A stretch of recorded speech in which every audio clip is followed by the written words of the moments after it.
শুধু আসিয়া না, আসিয়ার মতো হাজার আসিয়া কিন্তু আপনার প্রতি মুহূর্তে এরকম ধর্ষিত হচ্ছে। কারো না কারো মাধ্যমে ধর্ষিত হচ্ছে। ধর্ষণ আমি, আপনি, আমরাই করছি। আমি এই বাংলাদেশের একজন নাগরিক হিসেবে বাংলাদেশকে ভারতের আগ্রাসন মুক্ত এবং ভারত মুক্ত করার জন্য আমি আমার আওয়াজ ভয়েস রেজ করে যাচ্ছি। আমার এই ভয়েস রেজ করাতে অনেকেই আপনার গা জ্বলে এবং আমার ফেসবুক আইডি, আমার পার্সোনাল আপনার ভেরিফাই পেজ সবগুলা এরা এবং আমি আমার নামে ফেসবুকে আমি অ্যাকাউন্ট করতে পারছি না। এর শত প্রতিকূলতার মধ্যে এবং জলে কুমির ডাঙায় বাঘ। পাহাড়ে পাহাড়ে গেলে আমার ওই যে ভারতপন্থী যে আমার পাহাড়ি ভাইরা আছে এরা আমাকে পছন্দ করে না। আর শহরে শহরে আসলে বিভিন্ন ভারতীয় এজেন্টদের ভয়ে আমার থাকা লাগে। এইজন্য বললাম জলে কুমির ডাঙা বাঘ আমার অবস্থা হচ্ছে এইভাবে। তো এখন আমি দেখলাম যে এই জুলাই বিপ্লবে আমরা প্রত্যেকে ১৯৭১ সালে যেমন আমরা একসাথে হিন্দু, বৌদ্ধ, খ্রিস্টান, মুসলমান আমরা একসাথে যেমন রাজপথে সোচ্চার হয়ে যুদ্ধ করে বাংলাদেশ স্বাধীন করেছি, ঠিক তেমনি এই ২০২৪-এও আমরা কিন্তু কোনো ধর্ম, কোনো দল, কোনো মত, কোনো বর্ণ আমরা কিন্তু বিবেচনা করি না। আমরা শুধু চিন্তা করেছিলাম এই ভারতের দালাল মোদির স্ত্রী শেখ হাসিনাকে বাংলাদেশ থেকে তাড়াতে হবে। তাড়াতে না পারলে আমাদের এই বাংলাদেশ ভারতের অঙ্গরাজ্য হয়ে যাবে এবং আমরা আমাদের ভোটাধিকার আমরা পাচ্ছিলাম না। তার কারণে কিন্তু আমরা আজকে আমরা সবাই রাজপথে সোচ্চার হয়েছি। এই রাজপথে সোচ্চার হওয়ার পরে আপনারা সকলে দেখেছেন যে শেখ হাসিনা কোথায় গিয়ে আশ্রয় নিয়েছে। শেখ হাসিনা তার কাছেই গিয়ে আশ্রয় নিয়েছে যে আমাদেরকে দিন-রাত আমাদের এই বাংলাদেশটাকে নষ্ট করার জন্য যারা সদা তৎপর থাকে তাদের কাছে গিয়ে আশ্রয় নিয়েছে। সেই দেশে থেকে আজকে আপনারা দেখছেন যে আসিয়া যে ধর্ষণ হচ্ছে এবং আমাদের নানা জায়গায় আপনার ওই যে হিজবুত তাহরীর উত্থান হচ্ছে। আমি একটা কথা বলেছিলাম, এই হিজবুত তাহরীর কিংবা এই যে ধর্ষণ বিভিন্ন জায়গায় আ অগ্নি অগ্নি অগ্নিকাণ্ডের ঘটনা এগুলো প্রত্যেকটা কিন্তু একটা ইস্যু।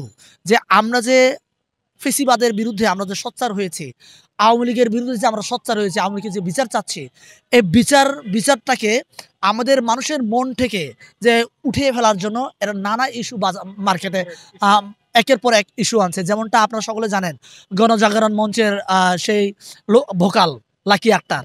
সে লাকি আক্তার আমরা এতদিন আমরা রাজপথে দেখি নাই। কিন্তু হঠাৎ করে সে এত চড়াও হচ্ছে এবং মিডিয়া তাকে হাইলাইট করছে কেন?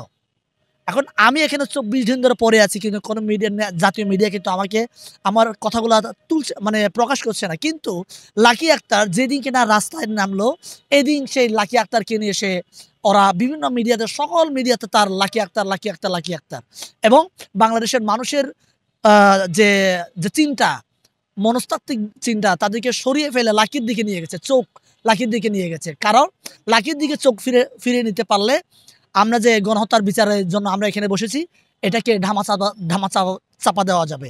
আমরা যে আজকে এই যে জুলাই বিপ্লবে যে আওয়ামী লীগ যে এত হাজার, হাজার মানুষের প্রাণ যে কেড়ে নিয়েছে, এই যে গুম, খুন, ধর্ষণ হচ্ছে, এগুলোকে ধামাচাপা দেওয়ার জন্য কিন্তু আজকে লাকি আক্তারের মতো লোকদেরকে কিন্তু রাজপথে এনেছে। তাই আমি মনে করি যে আমাদের বাংলাদেশে যে বিচারে বিচারের দাবিতে দল-মত নির্বিশেষে আরেকটিবার রাজপথে নেমে সোচ্চার হওয়া উচিত বলে মনে করি।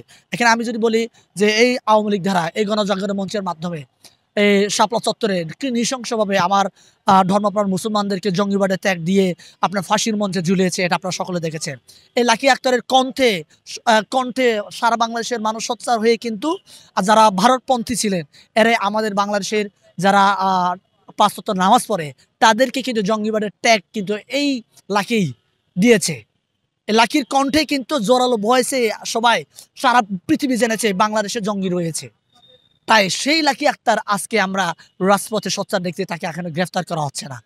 এই এই কারণে আমি মনে করি যে লাকি আক্তার তাকে দিয়ে বাংলাদেশে যে আমরা জুলাই বিপ্লবে যে আমরা একটা আবার নতুন বাংলাদেশ এবং ভারত বিরোধী একটা বাংলাদেশ যে আমরা তৈরি করতে যাচ্ছি, একটা জেনারেশন তৈরি করতে যাচ্ছি, এই জেনারেশনটাকে আবার ভারতপন্থী করতে চায় লাকি আক্তারের মাধ্যমে। এইজন্য তাদের এই যে শুধু লাকি না, লাকির মতো হাজার, হাজার লাকি এই যে এ এক কথা বলে না, এক মুজিব ঘরে, ঘরে হাজার মুজিব লোকান্তরে, হ্যাঁ? এক লাকি ঘরে, ঘরে হাজার লাকি লোকান্তরে। এই যেরকম হাজার, হাজার লাকি আজও বাংলাদেশে রয়েছে। এই লাকিদেরকে আমাদেরকে নিশ্চিহ্ন করতে হবে। নিশ্চিহ্ন করতে পারা মানে আমার ঘরে আপনার বোন, আমার বোন এরাই কিন্তু লাকি সেজে রয়েছে। এই লাকিদের মনটাকে পরিবর্তন করতে হবে।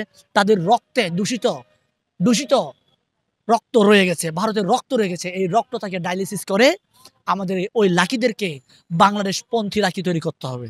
তাহলে আমরা আমাদের বাংলাদেশকে আমরা এগিয়ে নিতে পারবো এবং আমরা যে এখানে ২৪ দিন ধরে জুলাই মঞ্চের মাধ্যমে যে গণহত্যার বিচারের দাবিতে এখানে বসছি, এই গণহত্যার বিচার করতে পারলেই আমরা আসলে এই বাংলাদেশকে ভারত মুক্ত বাংলাদেশ আমরা গড়তে পারবো।